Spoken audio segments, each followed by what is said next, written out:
অভিজ্ঞান দত্তকে হারিয়ে কম্পাসের বেল মঞ্জুর করল ঋতুজা। হ্যাঁ বন্ধুরা, এমনটাই দেখা যাবে। বিস্তারিত জানতে ভিডিওটি না টেনে সম্পূর্ণ দেখতে থাকুন।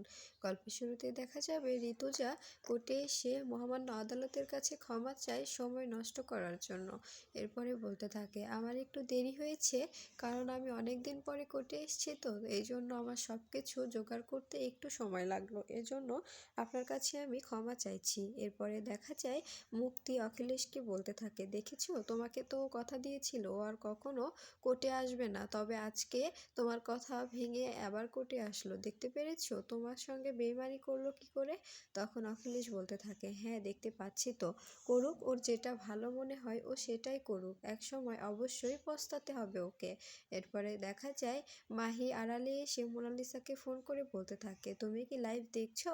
দেখছো জেম্মা তো কম্পাসের হয়ে লড়ছে, তোমার দাদুর বিরুদ্ধে কম্পাসের হয়ে দাঁড়িয়েছে। তখন দেখা যায় মোনালিসা বলতে থাকে, হ্যাঁ আমি তো দেখতে পাচ্ছি, হঠাৎ করে এই মহিলা কি করে এলো, আর তুমি তো কোনোদিন বলনি যে ঋতুজা আন্টি উকিল। তখন দেখা যায় মাহি বলতে থাকে, আমি অনেক দিন আগে শুনেছিলাম বর্দাভাই হওয়ার পরে নাকি জেম্মা উকালতি ছেড়ে দিয়েছিল, কিন্তু আজকে এই মেয়েটার জন্য আবার উকালতি শুরু করলো। এরপরে দেখা যায় এদিকে নার্সরা সব লাইভ দেখতে থাকে আর বলতে থাকে, দেখেছিস এই যে বিহান চৌধুরীর স্ত্রীকে কোর্টে তোলা হয়েছে আর সেটা তো লাইভ হচ্ছে। এরপরে এদিকে দেখা যায় ঋতুজা মহামান্য আদালতের সামনে বলতে থাকে, মহামান্য আদালত, আমার কিছু কিছু কথা আছে, সেগুলো আমি আপনার সঙ্গে শেয়ার করতে চাই। এরপরে দেখা যায় মহামান্য আদালত বলতে থাকে, হ্যাঁ আপনার যা যা বলার সবটাই বলুন। এরপরে দেখা যায় ঋতুজা নিজের উকালতির প্রমাণ জমা দিয়ে এরপরে বলতে শুরু করে। ঋতুজা বলতে থাকে, কম্পাস ভৌমিক একটা ব্রিলিয়েন্ট স্টুডেন্ট, ওর ভবিষ্যৎ নষ্ট করার জন্য ও এভাবে চক্রান্ত করা হয়েছে, ওর ওর ক্যারিয়ার নষ্ট করার জন্য, যাতে ওকে ওকে একদম মানসিকভাবে পঙ্গু করে দেওয়া যায়, ওকে এভাবে জেলের মধ্যে আটকে রাখা সম্ভব নয়। তখন দেখা যায় অভিজ্ঞান দত্ত অবজেকশন জানালে তখন ঋতুজা বলতে থাকে, উনি কিন্তু আমাকে বলতে দিচ্ছেন না, আমাকে বলার সুযোগ দেওয়া হোক, আমার বলা শেষ হলে না হয় ওনার যা যা বক্তব্য আছে উনি দেবেন। তখন দেখা যায় কম্পাস ঋতুজাকে বলতে থাকে, মা তুমি তুমি আমার হয়ে লড়বে? তখন দেখা যায় ঋতুজা বলতে থাকে, হ্যাঁ মা, আমি তোর হয়ে লড়বো, তোর হয়ে আমি লড়বো, তুই কোনো ভয় পাস না, তোর মায়েরও ডিগ্রি আছে, ওকালতির ডিগ্রি তোর মায়েরও আছে, বুঝতে পেরেছিস? এদিকে দেখা যায় মেঘমালা রুদ্রকে বলতে থাকে, তোমার মা যা বাঘিনী, কম্পাস না এলে তো আমি তোমার মায়ের সঙ্গে ভাবে জমাতে পারতাম না, আমাকে আমাকে চুটকি মেরে উড়িয়ে দিত। এরপরে দেখা যায় এদিকে অভিজ্ঞান দত্ত বসে বসে ভাবছে, এটা কি করে হতে পারে, এই এত এত কথা হলো অখিলেশের সঙ্গে, অখিলেশ তো কখনো বলল না যে ঋতুজা চৌধুরী দাঁড়াচ্ছে। এরপরে দেখা যায় ঋতুজা আদালতের সামনে কম্পাসের হয়ে সকল প্রমাণ জমা দিতে থাকে। ঋতুজা কম্পাসের রেজাল্ট, তারপরে যত যা আবিষ্কার করেছে সব কিছু সার্টিফিকেট দিতে থাকে। এরপরে দেখা যায় ঋতুজা বলতে থাকে, আসলে ও একটা ব্রিলিয়েন্ট স্টুডেন্ট, ওর পক্ষে এরকম একটা মারাত্মক কাজ করা কোনোভাবেই সম্ভব না, আসলে ওর ক্যারিয়ারটা নষ্ট করার জন্য সবাই মিলে চক্রান্ত করছে, আমি চাই যে এই চক্রান্ত যে করেছে তাকে তাকে শাস্তি দেওয়া হোক, আর এর জন্য আমাকে 7 দিন সময় দেওয়া হোক, আমি সকল প্রমাণ কোর্টে জমা দেব। এরপরে দেখা যায় ঋতুজার কথা শুনে আদালত থেকে বলতে থাকে, আপনার আর কি বলার আছে আপনি বলতে থাকুন।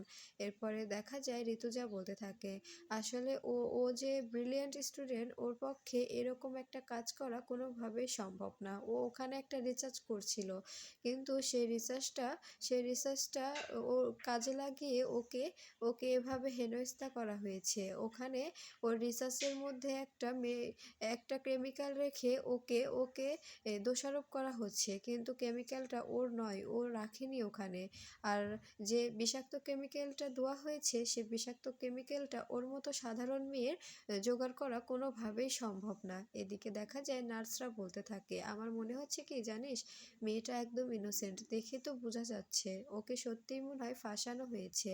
এদিকে ঋতুজা বলতে থাকে, আচ্ছা মহামান্য আদালত, আপনি আপনি ওর থেকে সব কিছু জানার চেষ্টা করুন, আজকে আমি অনেক দিন আগে কোর্ট থেকে চলে গিয়েছিলাম, কিন্তু আজকে আমি বাধ্য হলাম আবার কোর্টে পা রাখতে। এরপরে দেখা যায় অভিজ্ঞান দত্ত বলতে থাকে, উনি যা যা বলছেন আদালতের সময় নষ্ট করার জন্য বলছেন। মহামান্য আদালত ওনার কথা কিছুতেই শুনবেন না, ওনাকে কিছুতেই বলার সুযোগ দেবেন না। তখন দেখা যায় অখিলেশ মুক্তিকে বলতে থাকে, এবার কি হবে? ঋতুজাও তো পোড় খাওয়া উকিল, ও তো কোনোভাবে হাল ছাড়বে না। ঋতুজা যে কয়টা কেস লড়েছে সবগুলোতে ও জিতেছে, ও যা ব্রিলিয়ান্ট, ওর কিছুতেই হারবে না।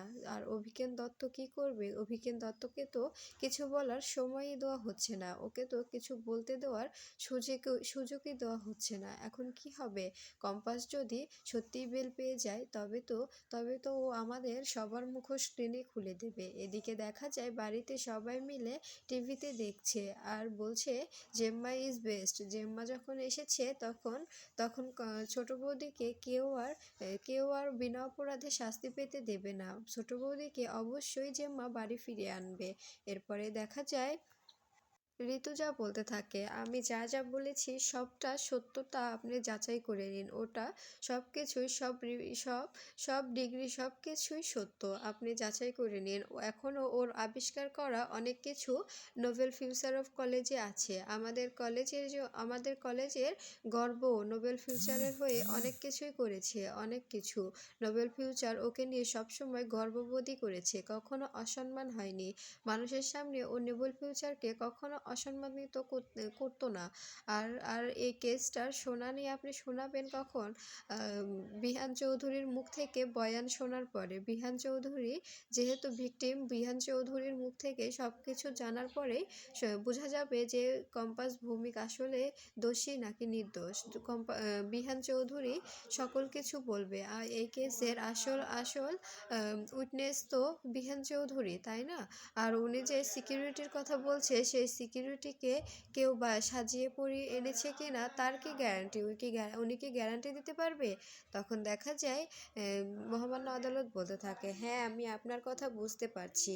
আমি আপনার কথা ভেবেই বিহান চৌধুরী সুস্থ হওয়া অবধি আগামী মাসের 11 তারিখ পর্যন্ত এই কেসের শুনানি দিলাম। ওই আগামী মাসের 11 তারিখে নেক্সট ডেট। এরপরে দেখা যায় কম্পাসকে বলতে থাকে, কম্পাস তোমার বেল মঞ্জুর করা হলো, তুমি খোলা আকাশে ঘুরে বেড়াতে পারো। আমারও বিশ্বাস যে তুমি এটা করনি। তারপরে দেখা যায় ঋতুজা বলতে থাকে, হ্যাঁ মহামান্য আদালত, আমি আমি আমি আপনাদের সবার সামনে কথা দিচ্ছি যে কম্পাস ভৌমিককে আমি নির্দোষ প্রমাণ করে এই কোর্ট থেকে বের করে নিয়ে যাব। তখন দেখা যায় কম্পাস বলতে থাকে, মা তুমি পেরেছো, তুমি আমাকে এখান থেকে বের করতে পেরেছো। এদিকে দেখা যায় মোনালিসা এটা সহ্য করতে না পেরে টিভির রিমোট ফেলে দেয় আর চিৎকার করে বলতে থাকে, এটা কিছুতেই হতে পারে না। দাদু আমাকে কথা দিয়েছিল যে দাদু আমাকে কম্পাসকে জেল খাটানোর এটা গিফট দেবে। এদিকে দেখা যায় অস্মিকার মা দুজনে বসে অনেক হাসতে থাকে আর বলতে থাকে, কম্পাস বাড়ি ফিরছে, কম্পাস আবার বাড়ি ফিরছে। এদিকে দেখা যায় অভিজ্ঞান দত্ত বলতে থাকে, এভাবে কিন্তু একটা ক্রিমিনালকে ছেড়ে রাখা উচিত হবে না মহামান্য আদালত। ওনাকে কিন্তু এভাবে ছাড়লে আমাদের দেশের ক্ষতি হতে পারে। তখন দেখা যায় অখিলেশ মুক্তিকে বলতে থাকে, এখন কি হবে? ওই মেয়েটা তো আবার বাড়িতে গিয়ে থাকবে। এখন আমি কি করব? আমি তো কিছুই বুঝতে পারছি না। ও বাইরে বেরোনো মানে আমাদের বিপদ। এরপরে দেখা যায় ঋতুজা বলতে থাকে, মহামান্য আদালত, উনি কিন্তু ভুলে গেছেন যে এখনো কিন্তু কম্পাস ভৌমিক নির্দোষ নাকি দোষী প্রমাণ হয়নি। প্রমাণ না হলে কাউকে আসামি বলা যায় না। এরপরে দেখা যায় ঋতুজা কম্পাসকে হাত বাড়িয়ে দেয় আর বলতে থাকে, কম্পাস তুই আমার কাছে আয়, নেমে আয়, তোর বেল হয়ে গেছে। এরপরে কম্পাস দৌড়ে গিয়ে ঋতুজাকে জড়িয়ে ধরে আর বলতে থাকে, মা তুমি না থাকলে আজকে মিথ্যা মামলায় আমাকে ফাঁসিয়ে দিত, আমাকে জেলের মধ্যে সারা জীবন কাটাতে হতো আমার বাবার মতো। এরপরে দেখা যায় অভিজ্ঞান দত্ত মনে মনে বলতে থাকে, যেভাবেই হোক আমি কম্পাসকে জেল খাটাবই, ওকে কিছুতেই আমি ছাড়বো না। আমি যেভাবেই হোক আরো যা যা করা লাগে আমি করব, কিন্তু কম্পাসকে কিছুতেই আমি ছাড়বো না। এরপরে দেখা যায় ঋতুজা অভিজ্ঞান দত্তের সামনে দাঁড়ায় দাঁড়ায় আর বলতে থাকে, কি অবাক হয়েছেন? আমাকে দেখে অবাক হয়ে গেছেন তাই না? আর আপনার পার্টনারও নিশ্চয়ই অবাক হয়েছে। তখন দেখা যায় অখিলেশ দাঁড়িয়ে দাঁড়িয়ে ভাবছে।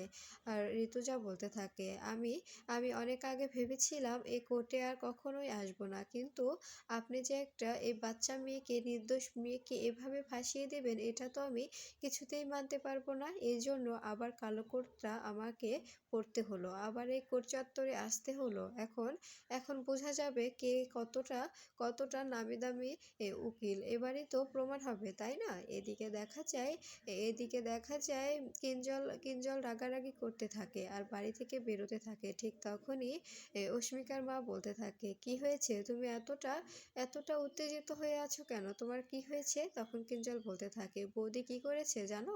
বৌদি কি করেছে? কম্পাসকে বেল পরিয়ে নিয়ে বিহানের কাছে গেছে, আর সেখান থেকে নাকি বিহানকে বাড়িতে নিয়ে এসে রাখবে। ছেলেটার যে অবস্থা, ওর যদি বাড়িতে আনলে কোনো ক্ষতি হয়, আমি এটা কিছুতেই মানব না। আমার ভাইপো যাই হোক, আমি ওকে কিছুতে আমার ভাইপোকে নিয়ে খেলতে দেব না। নিজের স্বার্থের জন্য বৌদি আমার ভাইপোকে নিয়ে খেলবে, ওর জীবন নিয়ে খেলবে, আমি এটা কিছুতেই মেনে নেব না। এদিকে দেখা যায় কম্পাস, ঋতুজা, মেঘমালা সবাই মিলে হসপিটালে আসে। এরপরে কম্পাস বলতে থাকে, মা, আমাদের কিন্তু সকল প্রমাণ জোগাড় করতে হবে। সর্বপ্রথম জানতে হবে যে কেমিক্যালটা বিহান স্যারের শরীরে গিয়েছিল, সেই কেমিক্যালটা কোথা থেকে এলো আর কেই বা আনলো, এ ব্যাপারটা আমাকে নিশ্চিত হতে হবে। এরপরে দেখা যায় ঋতুজা বলতে থাকে, সব হবে, এখন একটা কাজ করতে হবে। তো সবাই ভাবছে যে এরপরে মনে হয় তোদের সম্পর্কটা দূরত্ব বেড়ে যাবে, কিন্তু মোটেও না।